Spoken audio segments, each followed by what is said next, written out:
भारतीय बाजारों पर नजर डालिए। हम थोड़ी सी हल्की सी मुनाफा वसूली, करीब 20 पॉइंट थोड़ा सा हल्का हुआ है निफ्टी, आप कह सकते हैं 210 अंकों की बढ़त।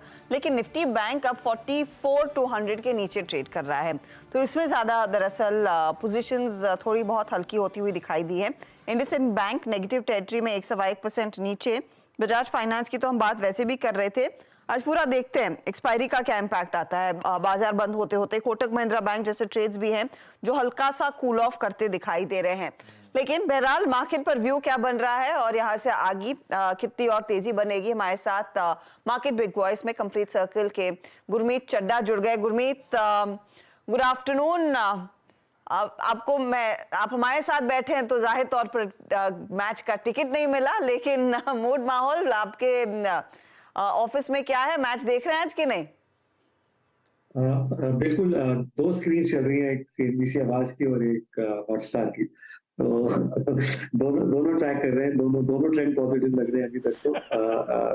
तो देखते हैं क्या आगे क्या होगा। अच्छा, इस बीच गुरमीत से बातचीत कंटिन्यू करेंगे। इस बीच निफ्टी के एक बार कंट्रीब्यूशन ट्रेड लेकर आइएगा। वीरू, आज रिलायंस ने बढ़िया लीडरशिप पकड़ ली है, 1.5-2% के उछाल के साथ देख रहे हैं स्टॉक इस समय कामकाज करता हुआ। जी हाँ, इनफैक्ट आशीष, मैं इसी पे आना चाह रहा था। रिलायंस बहुत दिनों बाद, प्लीज याद रखिएगा, हम इंडेक्स के पर्सपेक्टिव से एक बड़े कंट्रीब्यूटर बात कर रहे हैं। सबसे ऊपर है, सिर्फ इसका एक अपडेट ले लेते हैं यहाँ पर, एक दिग्गज स्टॉक फ्यूचर छूट ना जाए। Post I think mid of September first time Reliance अपने लास्ट ड्यू एवरेज 100 EMA को काट रहा है। एक बार के लिए राजेश जी इस पर एक न्यूट्रल व्यू देंगे रिलायंस पे, हालांकि मैं डिस्कस दूंगा बाद में, बट एक रेंज ब्रेकआउट, रेंज जो ब्रीच हो रही है 29 सितंबर के बाद, सारे एवरेजेस बाइसेक्ट हो रहे हैं 18 सितंबर के बाद। एक टेक आपका रिलायंस पे। वीरेंद्र जी, देखिए बायस पॉजिटिव, और इनफैक्ट ये थोड़ा डिस्क्लोजर रहेगा कि ये हमारे बाय लिस्ट में है।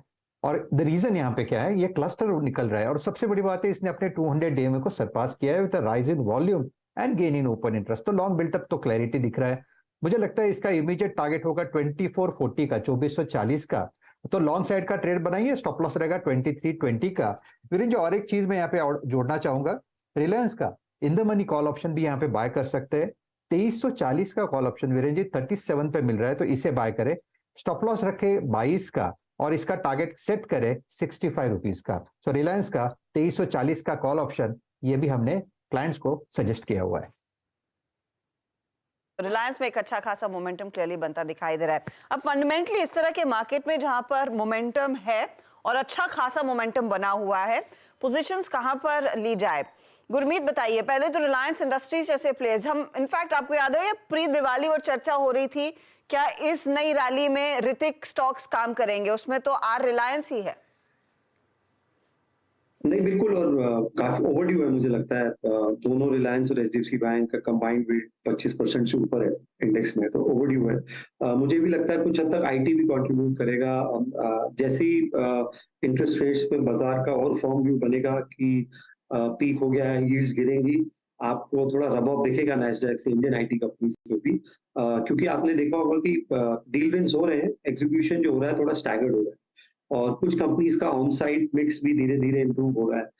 तो थोड़ा सिलेक्टिवली मुझे लगता है आईटी भी कंट्रीब्यूट करेगा, उसका भी एक बड़ा वेटेज है इंडेक्स में। और मैंने पहले भी चर्चा की है कि लार्ज कैप का वैल्यूएशंस ज्यादा अट्रैक्टिव है अभी in the interim versus mid and small cap. तो आप निफ्टी देखेंगे तो 17-18 टाइम्स के मल्टीपल पे है, जिसमें कुछ स्टॉक्स जैसे रिलायंस, एचडीएफसी, पूरा आईटी पैक, एचयूएल, एसबीआई, ये शायद 17,000-17,500 निफ्टी के लेवल पे है।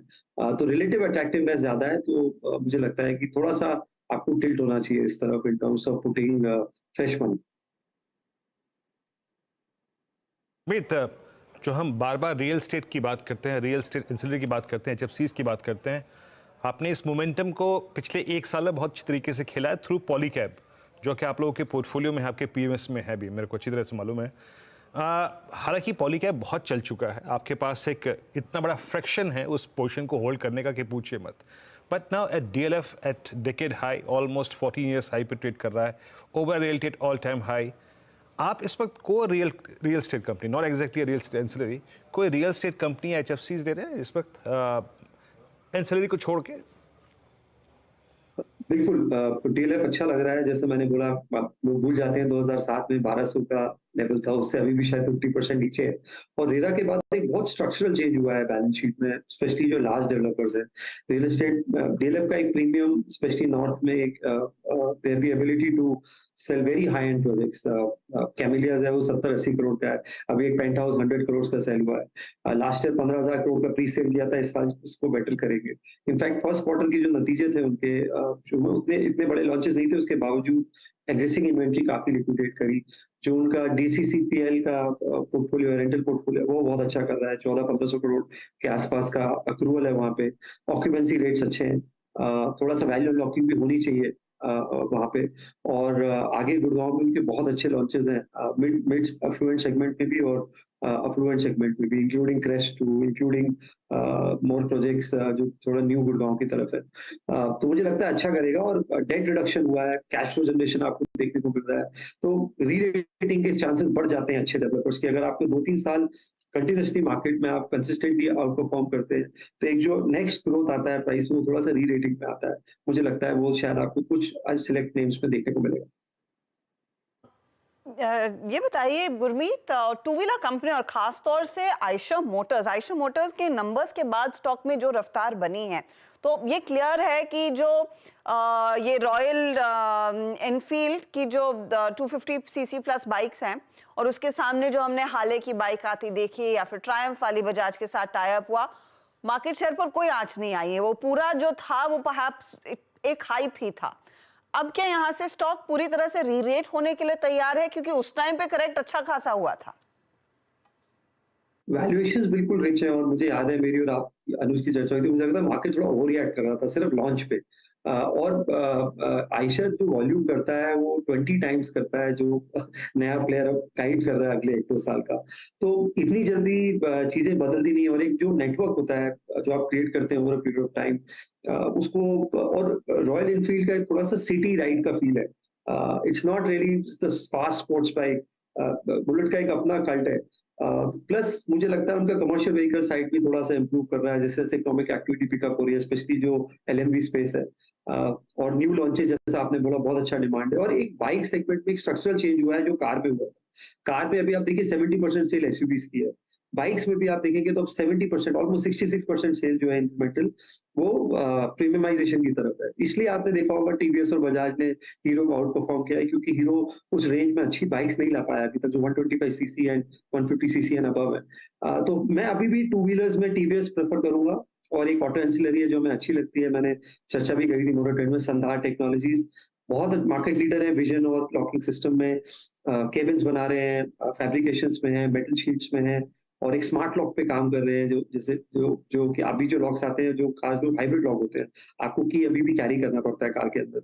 स्मार्ट लॉक होता है जो पूरा ऐप से चलता है, उस पर भी उनका वर्क चल रहा है। और ईवी पोर्टफोलियो भी काफी अच्छे कुछ हद तक बना रहे हैं, और कंटेंट वैल्यू पर व्हीकल बढ़ने की है, और अब टू व्हीलर पे डिपेंडेंसी सिर्फ 55% है। तो वो एक हमें स्पेस अच्छा लगता है। कुछ ट्रैक्टर मेकर्स को भी हम देखेंगे एक बार थोड़ा इलेक्शन सीजन के आसपास, हम अगर वैल्यूएशन अच्छा मिलता है तो एमएनएम भी अच्छा लगता है। गुरमीत, अब सिर्फ डेडिकेटेड मिड कैप स्पेस में जाएं तो उसमें आपके पास रेलवे है, आपके पास डिफेंस है, रेलवे स्टॉक्स में एक बार फिर से मूव शुरू हुआ है। शुगर स्पेस है आपके पास केमिकल है जिसकी स्ट्रॉन्ग प्रेजेंस मिड कैप में ही होती है। यहाँ पे कुछ ऐड किया आप लोगों ने पिछले 2 महीने में, या फिर स्पेशली अर्निंग्स के बाद? तो हमारे पास रेलवे कैपेक्स में हमने टीटागढ़ में हमारा अच्छा मार्केट ने काफी साथ दिया। अगले 10 साल की ऑर्डर बुक उनकी अवेलेबल है, मतलब उनका अगले 10 इयर्स का जो करंट ईयर रेवेन्यू है, 10 टाइम्स जो करंट ईयर रेवेन्यू उनके पास ऑर्डर बुक है। आप देखिए वैगन्स की कैपेसिटी उनकी 8,500 से लगभग 12,500-13,000 हो गई है। वंदे भारत कोचेस की कैपेसिटी उनकी 250 से करीबन 800 के आसपास आ गई है। फॉर्जिंग व्हील्स में भी उनका जॉइंट वेंचर है आरके फॉर्जिंग से। और ये कंपनी में थोड़ा सा आपको टर्न अराउंड मिला है, ये कंपनी में थोड़े कुछ इश्यूज थे कुछ साल पहले, बट रिमार्केबल टर्न अराउंड है। और तो मुझे लगता है, और एग्जीक्यूशन एबिलिटी है कंपनी में, तो ये हमने ऐड किया है। बाकी 5 स्टॉक्स थोड़े से एक्सपेंसिव हो गए। सोलार भी हमारा टॉप होल्डिंग है, नया हाई बनाया जिसने काफी वैल्यूएशंस काफी रिच हो गए हैं, तो इंक्रीमेंटली और एडिशन नहीं कर रहे हैं इस स्पेस में। केमिकल्स में हम थोड़ा सा एग्रो केमिकल की तरफ जा रहे हैं, जैसे जैसे हार्वेस्टिंग सीजन है, इलेक्शन सीजन है, रूरल इकोनॉमी में अभी भी थोड़ी सी सॉफ्टनेस है, और मुझे लगता है कि सारी नेगेटिव न्यूज प्राइस में है। अगर आप टाटा केमिकल देखेंगे तो 10 के अर्निंग मल्टीपल पे है। तो रिलेटिव रिस्क रिवॉर्ड अच्छा है, मतलब डाउनसाइड से लिमिटेड, अपसाइड आने में हो सकता है थोड़ा समय लगे। उसमें सोडा ऐश भी है, रेलिस इंडिया वाला प्ले भी है, स्पेशलिटी केमिकल का प्ले भी है, बैटरी जो ईवी बैटरी वाला प्ले भी है, और अच्छा मैनेजमेंट, स्ट्रॉन्ग मैनेजमेंट है। तो वो हमें अच्छा लगता है। पीआई के नतीजे आपने देखा, सब एक अकेली ऐसी एग्रोकेमिकल कंपनी है जिसने डिफाई किया है इस पूरे स्लो डाउन को, और ये शायद मेरी पर्सनल होल्डिंग इसमें 10 साल से ऊपर है, बहुत बड़ा वेल्थ क्रिएटर रहा है। तो हम थोड़ा सा एग्रोकेमिकल स्पेस को लेके कंस्ट्रक्टिव है, रिस्क रिवॉर्ड को लेके। ओके, तो ये कुछ काउंटर्स हटकर जो इस समय खरीदे जा सकते हैं। अच्छा गुरमीत, कंसिडर आप 16 इंडस्ट्रीज ट्रैक करते आए हैं, पीटीसी इंडस्ट्रीज भी ट्रैक किया है क्या? नहीं, ये हमारे इन्वेस्टमेंट यूनिवर्स में नहीं है। तो अनफॉर्चुनेटली इसको ट्रैक नहीं किया, क्योंकि उस स्टॉक में भी हाल फिलहाल में काफी ज्यादा एक्शन बना है, और वो साफरान के साथ जो डील हुई, मुझे लगा मैं आपसे पूछ लूं कि वहां पर कितना मोमेंटम देखने को मिलेगा। ये फाइनेंशियल वाली नहीं, सिर्फ पीटीसी इंडस्ट्रीज डायरेक्टर साहब, वो वाली जो डिफेंस कंपनी है, वहां पर हमने देखा है अच्छी खासी तेजी बनती हुई दिखाई दी है। इंडस्ट्रीज इंडिया ये भी नहीं है, पीटीसी इंडस्ट्रीज नाम के, आप ढूंढेगा वो स्टॉक काफी इंटरेस्टिंग रहा है। अच्छा गुरमीत, मैं आपसे ये पूछना चाहती हूँ कि जिस तरह का मोमेंटम अब मन्नापुरम ने दिखाया, जो आज एल&टी फाइनेंशियल होल्डिंग में हो रहा है, श्रीराम ट्रांसपोर्ट में देखने को मिल रहा है, ये एनबीएफसीज को लेकर कितना और एक्शन दिखेगा आगे, और क्या ड्राइव करेगा यहाँ से आगे अर्निंग्स को? तो थोड़ा सिलेक्टिव होने की जरूरत है, मुझे लगता है कि क्योंकि कॉस्ट ऑफ फंड्स बढ़ रहा है, रेट्स अभी नीचे आना शुरू नहीं हुए, थोड़ा सा निम्स भी प्रेशर में आएगा। कुछ हद तक आपको थोड़ी सी प्रोविजनिंग भी करनी पड़ेगी, क्योंकि क्रेडिट कॉस्ट बढ़ेगी। हम ऑलरेडी एक अच्छी साइकिल में, और आरबीआई मुझे लगता है थोड़ा सा कंसर्न्ड है, स्पेशली अनसिक्योर्ड लेंडिंग को लेकर। तो जिस एनबीएफसीज का अनसिक्योर्ड पोर्शन बहुत ज्यादा है और स्मॉल टिकट जाता है, वहां पे हो सकता है आरबीआई थोड़ा सा और टाइटनिंग करे प्रोविजनिंग में, ऐसा मुझे लगता है। रेगुलेटरी इंटरवेंशन आ सकता है, क्योंकि आरबीआई बहुत प्रोएक्टिव है। तो हमें होम फर्स्ट अच्छा लगता है, हमें अफोर्डेबल हाउसिंग अच्छी लगती है। मैंने वीरू से भी बात की, मुझे रियल एस्टेट साइकिल लंबी और स्ट्रक्चरल लगती है। तो होम फर्स्ट में गवर्नमेंट का फोकस है, सरकार सब्सिडी देती है प्रधानमंत्री आवास योजना में, सरफरोशी एक्ट जो है 15 लाख तक है, तो रिकवरी अच्छी होती है। टिकट साइज एवरेज अगर आप देखेंगे अफोर्डेबल हाउसिंग में 10 से 11 लाख होता है। और ओवरऑल उसके अगर आप होम फर्स्ट के अगर आप निम्स देखें, आरओए देखें, बेस्ट इन कैटेगरी है। बहुत अच्छी टीम है, टीम का काफी अच्छा पेडिग्री भी है। तो वो अच्छा लगता है हमें। थोड़ा सा पूना वाला फिनकॉर्प हमें अच्छा लगता है, क्योंकि ओवरऑल क्योंकि जो डिजिटल फोकस है और क्रेडिट अंडरराइटिंग है, उसमें हमें कंटिन्यूस इंप्रूवमेंट देखने को मिल रहा है। पर थोड़ा सा मेरा बायस होगा, मैं शायद बैंक ज्यादा प्रेफर करूंगी एनबीएफसी से, बिकॉज एक तो वैल्यूएशन कंफर्ट है। आपको अगर एचडीएफसी 2 टाइम्स बुक वैल्यू मिलता है, या एक्सिस 2 से कम के बुक वैल्यू मिलता है, या SBI less than book value मिलता है, तो आप क्यों 4-5 टाइम्स या 6 टाइम्स वाली एनबीएफसी को टच करेंगे इस टाइम? गुरमीत, पॉसिबली आखिरी प्रश्न पूछूंगा आपसे यहाँ पे। पहले तो क्या आपके पोर्टफोलियो में कोई, या फिर पीएमएस में कोई एक्सचेंज या ब्रोकिंग हाउस है क्या, या फिर कोई डिपॉजिटरी? और नहीं भी है तो इतने बड़े मूव के बाद आप क्या करते हैं? अपने प्रॉफिट्स को कैश में कन्वर्ट करते हैं या ट्रेल करते हैं? तो एक हमसे थोड़ा सा हमने बीएससी में शायद थोड़ा जल्दी प्रॉफिट बुक कर लिया, मैं एडमिट करूंगा। मुझे लगाना बहुत फास्ट लगा, और तो कई बार क्या होता है, जब स्टॉक बहुत तेजी से ऊपर जाता है, तो आप एज अ आपकी fiduciary responsibility as a portfolio manager. But CDSL हमारी काफी लॉन्ग टर्म होल्डिंग है, अच्छा कर रहा है, और वो थोड़ा एक्चुअली एक तरीके का फिनटेक प्ले है। तो सीडीएसएल हम कंटिन्यू करता है। एमसीएस को हम स्टडी कर रहे हैं, स्पेशली जब से ये सॉफ्टवेयर वाला इशू रिजॉल्व हुआ, और कमोडिटी वॉल्यूम्स जो हैं लॉन्ग रन में मुझे लगता है कि एक्सीड कर सकती हैं नॉर्मल मार्केट वॉल्यूम्स को। और तो एमसीएक्स है हमारे रेडार में, हमने कुछ पोर्टफोलियोज में उसको ऐड किया है, स्पेशली जो हमारा स्मॉल मिड कैप पोर्टफोलियो है। और सीडीएसएल हमारा लॉन्ग टर्म होल्डिंग है, ये हम काफी टाइम से, इनफैक्ट पोस्ट आईपीओ के बाद से ही, हम जब 3 डिजिट था तब से होल्ड कर। बहुत बहुत शुक्रिया हमारे लिए समय निकालने के लिए, अपनी राय देने के लिए भी मार्केट पर, और मार्केट के एक्शन पर वापस अगर आप ध्यान दें तो एक हल्का डिप लेने के बाद अब देखिए फिर से अच्छा मोमेंटम 19673 के लेवल्स पर इस समय इंडेक्स ट्रेड करता हुआ, तो रफली अपने डे हाई को फिर अचीव करने की कोशिश में। निफ्टी बैंक में एक पुल बैक आया, 44200 पर वापसी, लेकिन मिड कैप्स है जहां पर जोर और भी तेज हो गया है। करीब 400 अंकों का इजाफा इस समय, पूरा 1% ऊपर मिड कैप इंडेक्स आपको स्क्रीन पर दिखाई देगा।